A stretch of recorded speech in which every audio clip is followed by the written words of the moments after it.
ইফতারিতে খালি পেটে ভুলেও তিনটি খাবার কখনো খাবেন না।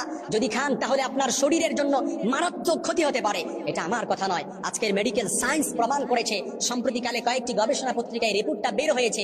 আমরা যখন সারাদিন রোজা রাখার পর খালি পেটে যখন আমরা ইফতারি করতে যাব, ইফতারি করার সময় আমরা যদি ইফতারিতে এই তিনটি খাবার রাখি, তাহলে দেখা যায় এই খাবারগুলো স্টোমাকে পাকস্থলীতে যাওয়ার পর আমাদের শরীরে অ্যাসিডিটির যে প্রবলেম হয়, আমাদের শরীরে গ্যাস্ট্রিক আলসার থেকে শুরু করে মারাত্মক ক্যান্সারের ঝুঁকি পর্যন্ত বেড়ে যায়। এজন্য ইফতারিতে এই তিনটি খাবার রাখতে আজকের মেডিকেল সায়েন্স তারা প্রমাণ করে, তারা নিষেধ করেছেন যে তিনটি খাবার যেন ইফতারিতে না রাখি।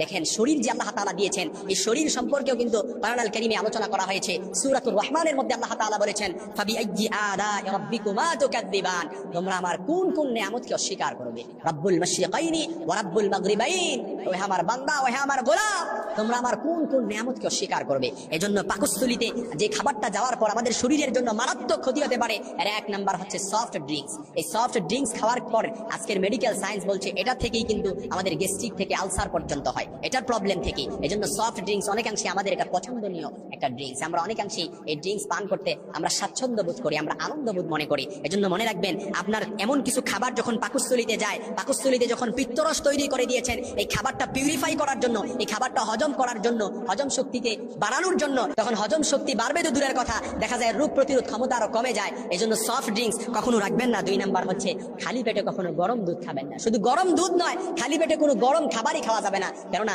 আল্লাহর হাবিব সাল্লাল্লাহু আলাইহি সাল্লাম বলেছেন যে গরম খাবারে কোনো বরকত নেই। নবীজি সাল্লাল্লাহু আলাইহি সাল্লাম গরম খাবার পছন্দ করতেন না। তিন নাম্বারে যেটা খাবেন না সেটা হচ্ছে খালি পেটে কখনো ফল খাবেন না। খালি পেটে ফল খাওয়া যাবে না। আগের কাল আমাদের অনেক মা বোনেরা কিংবা আমাদের দাদা দাদুরা আগের কালে বলতো যে খালি পেটে অর্থাৎ আনারস আর দুধ একসাথে খেলে, এটা আনারস আর দুধ একসাথে খেলে এটা বিষ হয়ে যায়। আসলে এটা বিষ হয় না, এটা বিষাক্ত হয়ে যায়। এই জন্য খালি পেটে কখনো ফল খাবেন না, কারণ খালি পেটে ফল এটা নিষেধ। খালি পেটে ফল খায় না, খালি পেটে খায় জল, আর ভরা পেটে ফল। একটা কথা আছে কিন্তু আমাদের আঞ্চলিক কথা। এজন্য মনে রাখবেন, আমাদের পাকস্থলী আর স্টোমাকে এমন কিছু খাবার আপনি প্রবেশ করালেন যেটা আপনার শরীরের জন্য মারাত্মক সমস্যা হতে পারে। এরকম কিছু খাবার নিলেন, তার মানে আপনি আপনার শরীরের জন্য অনেক রোগ আপনি ডেকে নিয়ে আসলেন। ক্যান্সার, গ্যাস্ট্রিক, আলসার, যেগুলো আপনার কিডনিতে ড্যামেজ করে দিবে আস্তে আস্তে, যেটা আপনি কল্পনা করতে পারবেন না। এজন্য আজকের মেডিকেল সায়েন্স বলছে আমরা যেহেতু সারাদিন রোজা রাখি, এই রোজাটা যেন আমাদের জন্য, স্বাস্থ্যের জন্য আমাদের উপকারী হয়। সারাদিন